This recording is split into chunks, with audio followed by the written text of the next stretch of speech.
ini merupakan hak fundamental di dalam konstitusi, ya. Pelaksanaan haji maupun umroh, ya, maupun kegiatan agama, apapun agamanya, itu adalah merupakan hak fundamental, yang merupakan hak konstitusional yang harus dilindungi. Maka kemudian ditindaklanjutilah dengan berbagai undang-undang tadi maupun peraturan pemerintah yang lainnya. Ya. Nah, cuman ya yang harus kita perhatikan ya, kalau dalam kasus yang muncul yang sekarang ini kan itu DPR mengatakan aman, selalu begitu ya, keuangan haji ini aman, selalu begitu. Kemudian dari pemerintah juga begitu. Tetapi ini kan normatif ya. Ini adalah pernyataan semacam ini, pernyataan normatif. Kita tidak tahu ya bagaimana senyatanya. Karena kuncinya menurut saya adalah transparansi sebetulnya. Transparansi. Sehingga timbul kita kemudian memaklumi mengapa kemudian ada semacam kecurigaan dari masyarakat, dari pengamat begitu, tentang ada nggak sih sebetulnya keuangan ini. Tapi pemerintah kan kemudian terus menyatakan bahwasanya undang-undang keuangan itu ada. Disebutkan misalnya sekitar 151 triliun. Ya. Kemudian memang ada yang mengatakan bahwa pernyataan Kiai Ma'ruf ya itu ada yang bilang bahwa itu hoax. Yang beredar itu bahwa saya sendiri yang sudah menandatangani. Kalau hoax itu bisa kena Undang-Undang Nomor 1 tahun 1946. Seperti Rumah Sakit Umi juga. Ya, tapi gini Bung Refli, itu kan ada Bung Refli, ada di dalam yang beredar di media sosial bahwa ya memang itu boleh katanya digunakan untuk investasi, untuk keperluan ini karena ada wakala, itu sudah otorisasi dan seterusnya ya. Saya sendiri tidak merasa bahwa saya tanda tangan wakala itu. Kalau wakala itu kan mestinya secara spesifik, ya secara spesifik menyebutkan kalau memang itu boleh untuk investasi, infrastruktur atau apapun itu menurut pemahaman saya. Maaf nih Pak Khoirizi. Saya tadi pagi Pak Dirjen, tadi pagi saya menyerahkan surat ini, surat keberatan kepada Kemenak, ya keberatan tentang keluarnya keputusan Menak ini, keputusan Menak tentang pembatalan ini. Sudah saya serahkan. Nanti saya juga serahkan kepada Pak Khoirizi. Ya. Jadi untuk menempuh upaya-upaya hukum Pak, untuk menempuh upaya hukum PT UN, ini kan ada beberapa upaya hukum yang bisa dilakukan. Satu adalah PT UN, dua adalah gugatan di pengadilan negeri, ya, one prestasi, ya, breach of contract, atau gugatan perbuatan melawan hukum.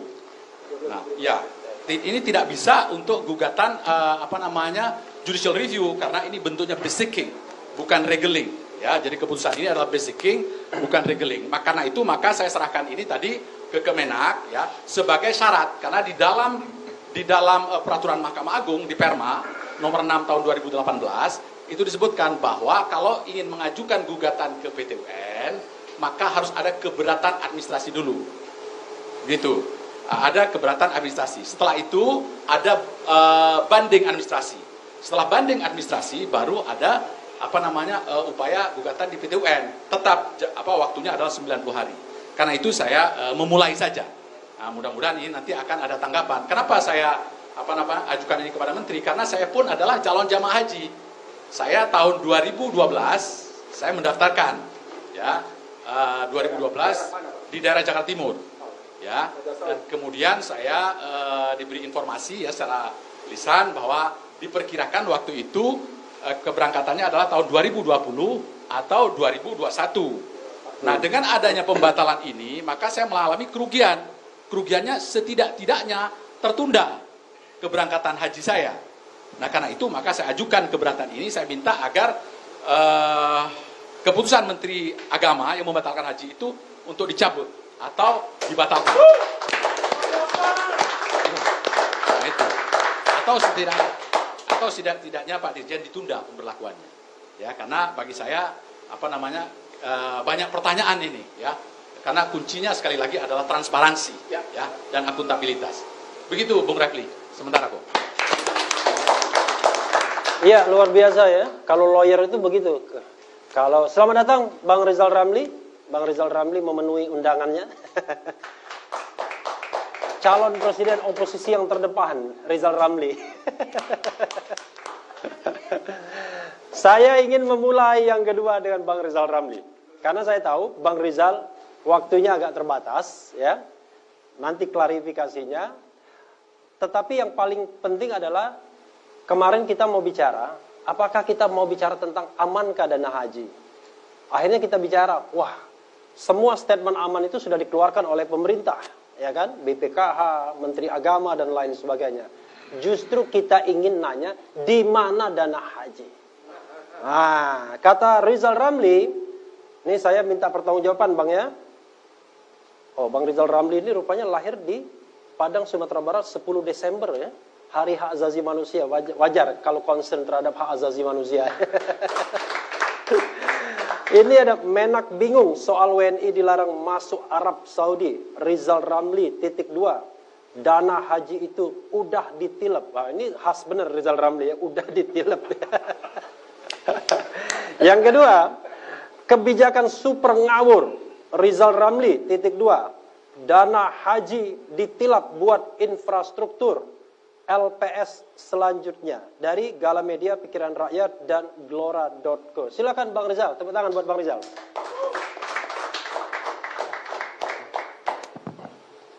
Terima kasih, Refli. Tanggal 9 Mei 2018, saya berkunjung ke Kiai Haji Atabik Ali, almarhum, di Pesantren Krapyak, Jogja. Kiai yang sangat berpengaruh, dia pendukung militan Jokowi. Di depan saya dia nangis. Alhamdulillah umur saya udah tua. Saya cuma titip satu hal. Pak Ramli tidak di pemerintah, tapi pasti punya pengaruh di dalam di luar pemerintah. Saya hanya titip satu hal. Jangan sampai dana haji dipakai macam-macam. Beliau nangis saking beratnya amanah itu. Jadi kalau Rizal Ramli komentar hari ini, itu mesti lihat dari amanah itu. Haji ini sangat sensitif, karena ini rukun Islam yang kelima. Rakyat untuk naik haji nabung dari 5 sampai 10 tahun. Ya, memang beda dengan orang Kristen, Katolik maupun Protestan.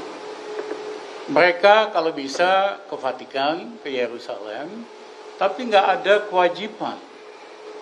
Sementara umat Islam ini kewajiban rukun Islam yang kelima. Jadi dipaksain. Sejak zaman Belanda itu berbulan-bulan naik kapal ke India dulu, pindah dan sebagainya. Belum pernah naik haji itu batal sejak zaman Belanda. Ya, ini prestasi luar biasa pemerintahan Pak Jokowi. Ya, 2 tahun batal. Nah, kalau kita lihat ada video klip yang saya kirim sama Pak Refli, Jokowi sendiri mengatakan nggak ada masalah, dana haji dipakai untuk infrastruktur, asal aman. Kemudian Wakil Presiden Ma'ruf di video itu mengatakan, sudah kok ada 35 triliun dana haji dipakai untuk infrastruktur. Selalu jawabannya itu, asal aman, asal aman. Saya pikir hari ini pemerintah juga, Anggito, lagi sibuk juga keliling-keliling kasih wawancara, ya kan, di televisi, pasti dia akan kasih argumen aman kok, aman kok. Pertanyaan dasar ini kita harus jawab, apakah aman? Investasi dana haji itu masuk ke dalam sukuk, masuk ke dalam surat utang negara, akhirnya masuk ke dalam APBN. Berdasarkan laporan keuangan tahun 2020, Gara-gara refli, tadi kita setengah jam lebih bongkar lagi nih kayak satu kita lihat coba. Emang enak jadi analis. Iya kan? Nah, ternyata ada 90 triliun tahun 2020 laporan yang belum audited itu investasi jangka panjang. Pertanyaannya aman apa enggak? Seperti saya katakan, ini dipakai investasi dalam sukuk dan surat utang negara masuk APBN. Sekarang kita lihat APBN-nya. APBN-nya itu selama 5 tahun terakhir, primary balance-nya negatif. Oke. Artinya apa? Untuk bayar bunga hutang aja nggak bisa. Harus ngutang lagi untuk bayar bunga hutang. Maksudnya jangankan dana haji, dana yang lain pun tidak aman. Iya. Ya, hari ini bunga hutang yang harus dibayar tahun ini 373 triliun. Dia harus menerbitkan surat utang lagi buat bisa bayar bunganya saja, belum pokoknya. Jadi kalau dikatakan apakah aman, saya mohon maaf untuk mengatakan APBN-nya aja kagak aman, kok bisa dana haji aman gitu. Saya yakin Anggito dan kawan-kawan pasti akan bilang aman kok, sesuai undang-undang, sesuai dengan peraturan. Ya kan, pejabat kan gitu, sesuai aturan, sesuai undang-undang. Nah, itu dipakai proyek-proyek infrastruktur yang mayoritas merugi. Karena pembangunan infrastruktur selama masa Jokowi tidak berdasarkan perencanaan yang matang. Ya, itu hanya daftar wish list. Pak Jokowi berkunjung kemana, dia bilang perlu infrastruktur, bangun sini. Ya, Menteri PU-nya bilang siap, walaupun belum ada duit, ya kerjain dulu. Sepotong, jalan. Jadi istilahnya tadi wish list. Ya, berdasarkan wish list doang, bukan berdasarkan perencanaan.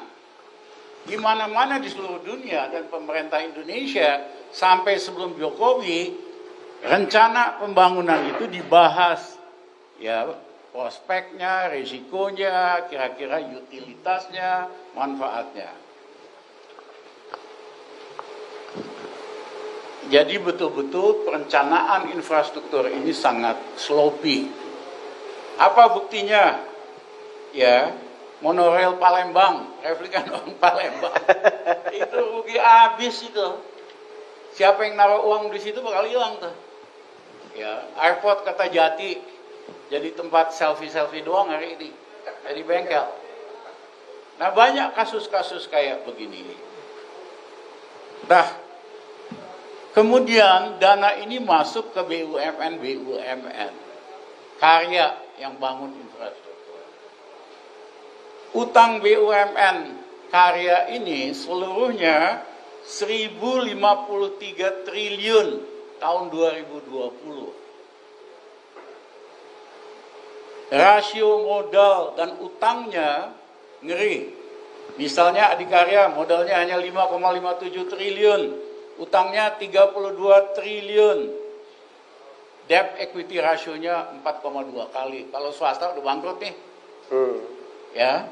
PP ya, modal 2,8 triliun, utang 4 triliun, waskita modal 16,6 triliun, utang 89 triliun.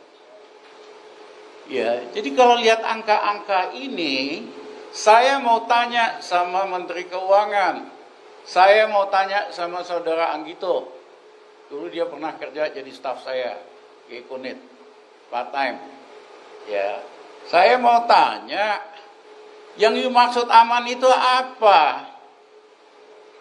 Investasi di BUMN, karya-karya yang merugi, yang rasio utang terhadap modalnya sudah 4 kali lebih, itu tuh secara teknis sudah bangkrut. Lah, situ menyatakan ini aman. Perasaan situ profesor ekonomi di satu universitas. Nah, kok bisa menyatakan itu aman gitu? Harusnya kan kalau profesor ekonomi lebih canggih dikit lah. Iya kan? Jangan ngomong sesuatu yang nggak aman jadi aman dong. Hah? Ketawa Nursi. Nah, ini unaudited, apa istilahnya? Belum diaudit laporan keuangannya. Saya minta DPR, pemerintah segera melakukan audit investigasi terhadap Badan Pengelolaan Dana Haji. Jadi bukan audit biasa, audit investigasi. Nah, kemudian dari investasi itu seandainya ada dana baliknya, dipakai buat apa? Tapi yang paling penting, yang paling penting kita break dulu Bang. Nanti setelah ini Abang lanjutkan. Jangan kemana-mana.